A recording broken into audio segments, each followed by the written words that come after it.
Good afternoon, folks, and welcome to the Tuesday edition of the Joe Mangiacotti Show on AM 830 WCRN. I'm Joe Mangiacotti, and you can join the conversation over the next hour at 508-871-7000. That's 508-871-7000. I'll get you into the studio for two-way talk and conversation.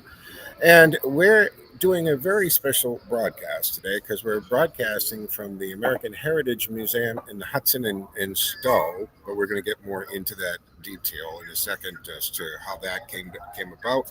We got some great guests lined up, and if you're like me, you didn't even know that this existed till recently. Now, I want to remind folks that you can stream us live 24/7 on the TuneIn app. That means you can take us anywhere, and you can also stream directly from the website. And of course, I do stream live on many social media platforms at Joe Mangi Show at Mangi.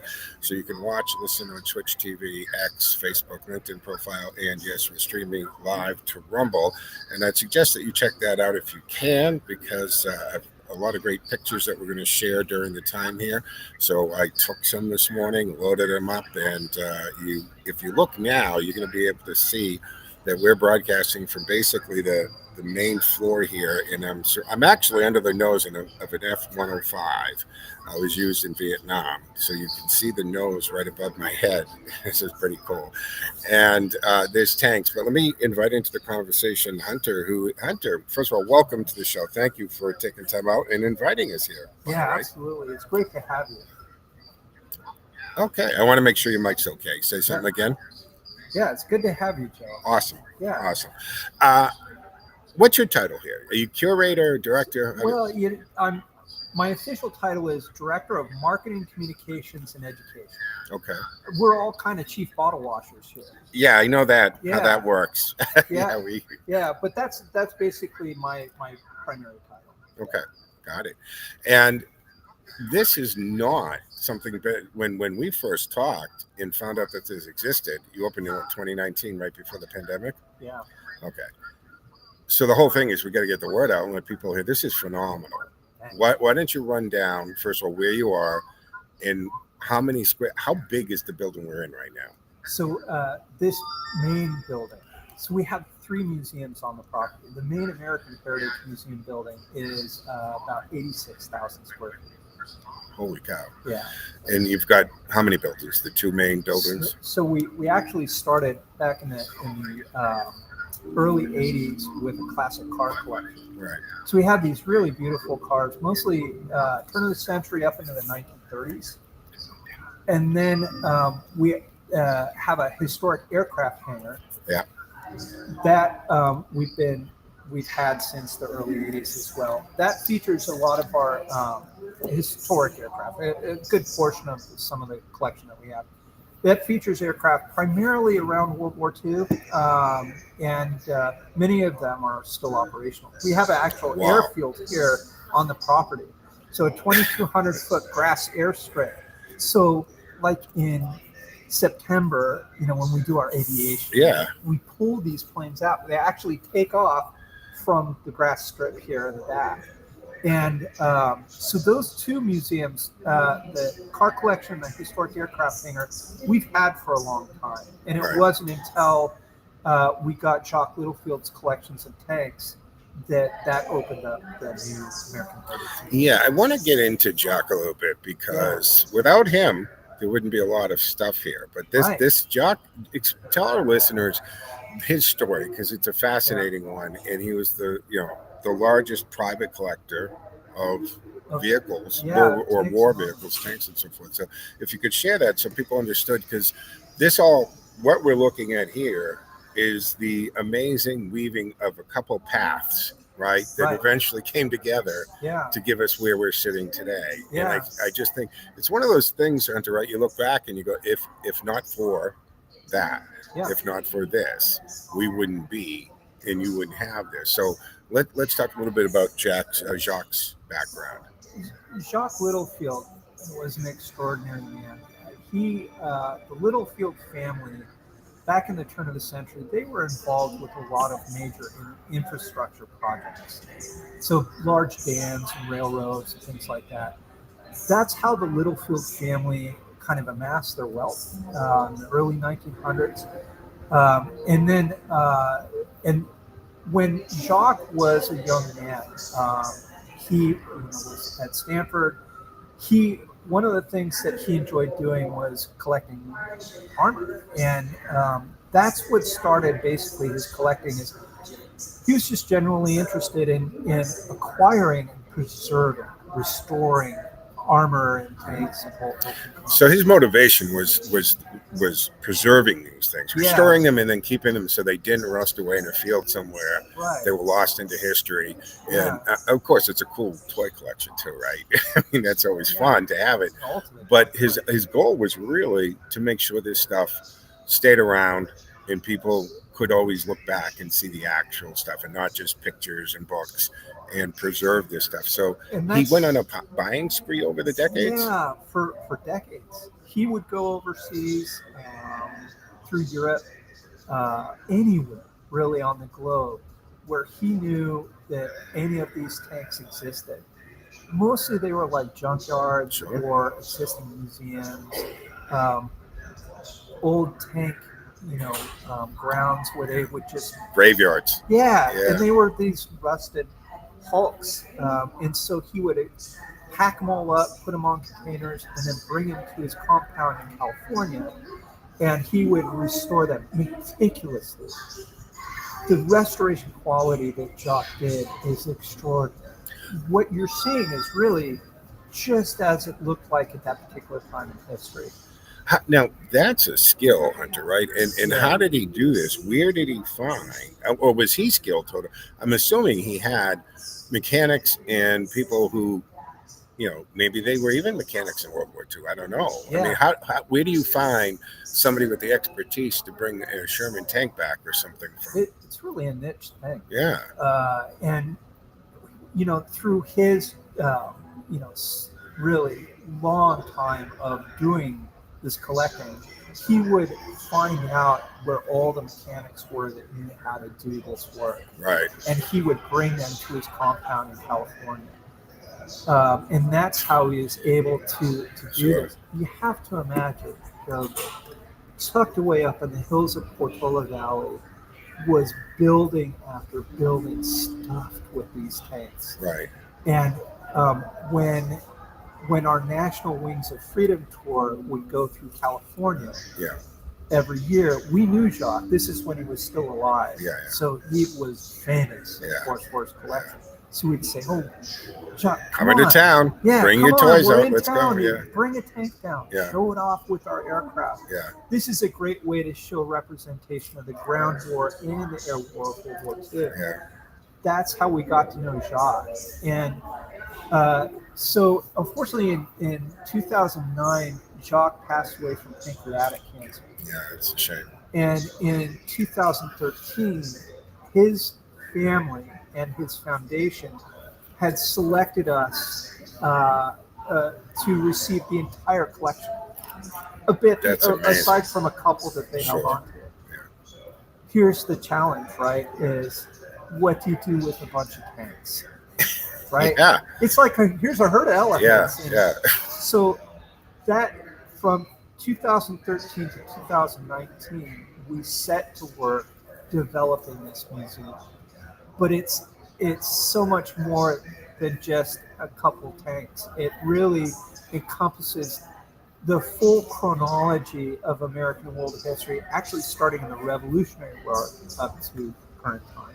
Right. I'm going back to when you said that they found these mechanics and people who could restore it. And I'm just thinking, what an incredible gig for this person that has that skill. Here comes Jacques. Hey, I'm going to bring you to California and I'm going to have you restore these World War II era, World War I era vehicles. And these guys are like, really? I mean, I'd love to talk to one of those guys. What were you thinking? Like that's like a dream job probably for these guys, right? It's like a candy store. Absolutely. For these guys. Did anybody ever relocate their family to probably work there? And as a couple of the I call them our tankologists. Perfect. And what else would you call them? A couple of the crew, they come from afar to help us here. And hopefully, Joe, and later this afternoon, you might get a chance to talk with some of these guys. Yeah, I would love to see who can come over and sit for a couple. It really takes quite a bit to keep this collection up in the condition it Right. is, and also most importantly is to keep a portion of this collection operational. Right. It's one thing to see these things in static condition, and then to see them moving. When they're operating, they take on a whole different character. Now we're gonna have to break in a second, but is that a Scud missile? Behind us, yes, is the only Scud missile on public display in North America. Wow. Yeah. Put that in your front yard. I don't think you'll have any problem with burglars. Put one of these tanks. The carriage that the missile is on, it's still operational. Got it. Still starts. All right, folks, we're going to take our first break here on the Tuesday edition of the Joe Mangiacotti Show on AM 830 WCRN. You can join the conversation at 508-871-7000. We're speaking with Hunter. We're at the American Heritage Museum in Hudson and Stow. Part of it's in Stow. But we're going to take a quick break here. We'll come back on the other side. We'll talk to maybe some tankologists and a little bit more about the museum and what's going on here. So we'll be back in 2 in 10.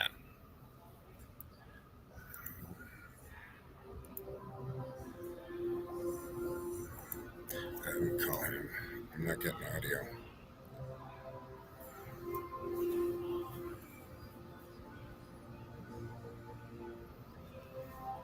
Hey. Hello? Hello? I'm not getting audio. You got to put it in Audition or something because I'm not hearing the station.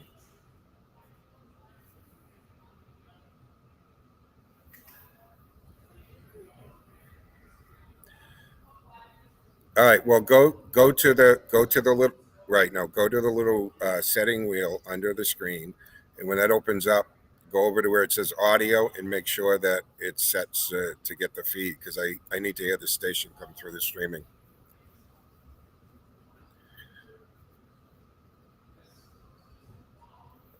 Well, try different things and let's see when I get audio. I can watch the meter here.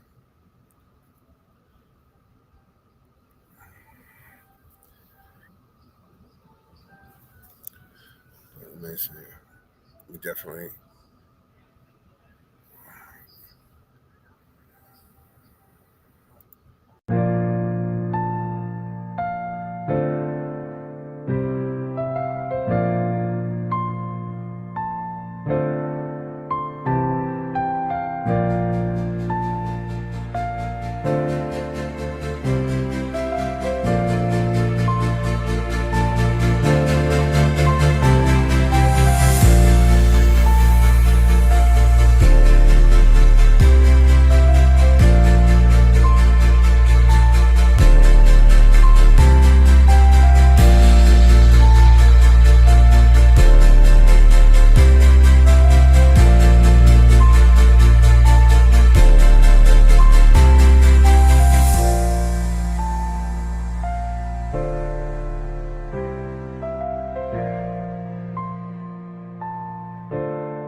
All right, folks, welcome back to the second segment of the Tuesday afternoon edition here of the Joe Mangiacotti Show on AM 830 WCRN. I'm Joe Mangiacotti, and joining me here is Hunter, who is, again, all the titles, whatever needs to be done, you get done. How long have you been part of this project, Hunter, since 2009? Or? No, actually, I've been here since 2006. Okay. Yeah, what is that, 19 years now? Goes by pretty quick. You lose track. Yeah, if you stop to count, you go, wait a minute. So this property, how'd you come? When did the property? How many acres is this? How did you come about to get this for the museum? Was it also donated, or? Yeah, actually, a portion of the property was donated to the American Heritage Museum. So the property actually started with Bob and Caroline Collins. So they have a house here. They're actually they're the founders of the Collins Foundation, which started the American Heritage Museum. So Bob and Caroline still live here. And the property is 100 acres. Okay. And complete with the 3 museums, and we have a 2,200-foot grass airstrip in the property as well. Yeah. Well, you're not far from Stow Airport, Minimum Airfield either, right? Yeah, we're just a stone's throw. Yeah. So I took most of my lessons as a teenager out of Stow to get my pilot's license out of there. Yeah. So I'm very familiar with that airport. How often do you get to fly the aircraft? And could you tell listeners what are some of the actual functioning aircraft that you have right now? So we have a couple of the rare planes that we have that are operational that folks are actually able to see fly. One of them is an L4 Grasshopper. Think of it as a World War II reconnaissance aircraft, but this is a special plane. This one was flown by a guy by the name of Charles Carpenter, also known as Bazooka Charlie. Sure. So the story goes that Charles Carpenter was getting really frustrated with the fact that all he could do was observe with his observation plane. On his own volition, he ended up strapping bazookas to this aircraft and actually destroying several German tanks with this plane. Yeah. Think of it kind of like a David and Goliath story of World War II. And that's one of the aircraft that we have that's flying. Well, the history or the the history of the aviation, right? Because you got people like Billy Mitchell, and these are people who as we went into World War II, they were trying, because up until then, whoever controlled the seas, right? Britain had the biggest navy. We eventually became dominant on the seas as well. But people like Mitchell were trying to say, hey, we have to have air superiority. I mean, dropping a bag of flour on the roof of an ammunition plant, of course, it got him busted from General, but he made his point. In this stories like this, if it wasn't for these visionaries in aviation, would we have been able to go? I mean, and look at beginning of World War II, right? We were behind the Germans. We were not, but by the end of World War II, we had surpassed them aviation-wise, right? And continued to do so. But these guys in those early days that saw how important air superiority was to make that difference. And it was really dangerous. Very dangerous. Very dangerous. Yeah. You've got to remember each other. These guys were all of 18 to 25 around there. Don't we forget that? Yeah. And so these guys, especially you look at the fighter pilots and the bomber crews for that matter. Yeah. Young guys flying at 20 to 30,000 feet with just piped oxygen and these suits that they would wear. It was like going to Mars with a mask and snorkel. Every single mission was like that. Yeah. And this is also a time where the United States, had it not been for our industrial infrastructure, our ability to produce more of these aircraft and stuff, the outcome of the war would have been entirely different. And, that's interesting because once we did enter World War II, that switch, right, from the civilian, the Ford plants or what have you, to making planes and tanks, and we were assembling B-29s. I believe it was they took the factory and physically had to extend the length of the factory to be able to roll these these B-29s off the assembly line, and the country came together, right? I mean, it came together. I think we saw a little bit of that at the beginning of the pandemic, right? All of a sudden, companies started making ventilators, alcohol, liquor companies turned to hand sanitizer basically overnight. Having to adjust. They adjusted the assembly and ingredients and all that, but they started to do it. And I think that, for those alive in World War II and remember that, what that must have been like, the whole country coming together and making a difference. Do you have any of the provenance of any of these tanks that you have here? Like where were they? Yeah, we know that some of the tanks were part of a particular tank battalions. We know some of them crossed the Rhine River. Some were part of the Battle of the Bulge. If they could talk. And you see, in some of the tanks, our IS-2 is a good example. All the rounds that went into this tank, you can physically touch them and see them. And another good example is the Higgins boat we have. Really? You remember the Normandy landings? Yeah. The largest amphibious assault in the history of humans. And there were hundreds and hundreds of these Higgins boats carrying troops and supplies and equipment from the ships onto the beaches. We have one of around a dozen that were part of the Normandy landings here on display. Um, and there's a good variety of takes, not only the takes with the aircraft as well. Some have that kind of original historical provenance, or some really interesting human story that connects the plane with the people that operate it. Now, also, let's remind listeners that we're broadcasting from the American Heritage Museum in Hudson. Technically, right, that's your entrance, but Yeah, a lot of the property is in Stow. Stow. Right. So, I mean, your driveway's what, a mile? Yeah, it's about a half mile. About a half mile. I was like, Yeah. okay, we're going deep into the woods the here. country, Yeah, okay. And as the building starts to come up and you look over and there's a couple tanks parked like I don't know, like you would have your lawnmower in your yard. It was pretty cool, right? But reminding folks, we're broadcasting from the American Heritage Museum in Hudson. You can check it out. What is it? AmericanHeritageMuseum.com .org. And check that out. What are the hours that you guys, and reminding folks, we are streaming, so if you do want to come and take a peek into the museum, you can do that on my Facebook or the station Facebook page, YouTube channel, Joe Mangi Show, X, Twitch TV, LinkedIn profile, and of course Facebook, where most of you are watching on. But what are the hours for the museum, Hunter? So the museum's open Wednesday through Sunday, 10 to 5 o'clock. And folks can either come right up. You don't need advance reservations. Mm-hmm. If you want to save a couple bucks on admission, you can always purchase them online. Mm-hmm. When you buy them digitally, you can save a little money. Got it. And on average, it takes for folks coming just to prepare yourselves. It's usually about 3 hours. It's a jaw dropper. Sure. And when people get in here, you're thinking, "Oh, where could this place be? This isn't here." When you get to the actual building, it's a very well kept secret, which we got to change. Yeah. we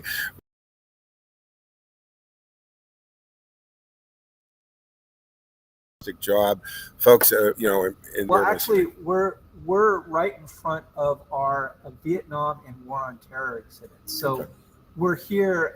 Right next to us is a piece of the World Trade Center. I was going to ask you about this. Could you give us the background on this? So we don't know which tower this one came from, but this came from one of the 9/11 commissions, and with this piece of steel, we also have a presentation about the two pilots that were sent out to intercept Flight 93. And this is a really harrowing story of these two pilots. They were, they knew that the planes were hitting the buildings and they were scrambled out of DC. They had the order for live fire, but they didn't have time to arm their aircraft. And the thought was that they were going to try and shoot down Flight 93. Which was an order to shoot a American civilian aircraft down over American land. Just terrible. Yeah. Which is going to be a nightmare for a fighter pilot. It's just that Heather and Mark, the pilots, they were trained to do a job. And so when they got the order, they said, okay, you guys got to get our planes ready. They didn't have time to arm their aircraft. So by the time that they were ready to take off, they had come to the conclusion that the only way they could stop the plane was to crash their plane into it. And that was what they set out to do. And, the plane, crashed in Pennsylvania, and they never really reached the plane before it crashed. But we have this exhibit that talks about what was happening at that time, and seeing that, and you see the piece of the Trade Center building, it really resonates with people. And this is one of many exhibits like this. And then behind you, we have, of course, the Hanoi Hilton exhibit. That features the last remaining cells that held Americans in this very famous prison during the Vietnam War, and several other real rarities that surround us. So the pilots that intercepted this Yeah. have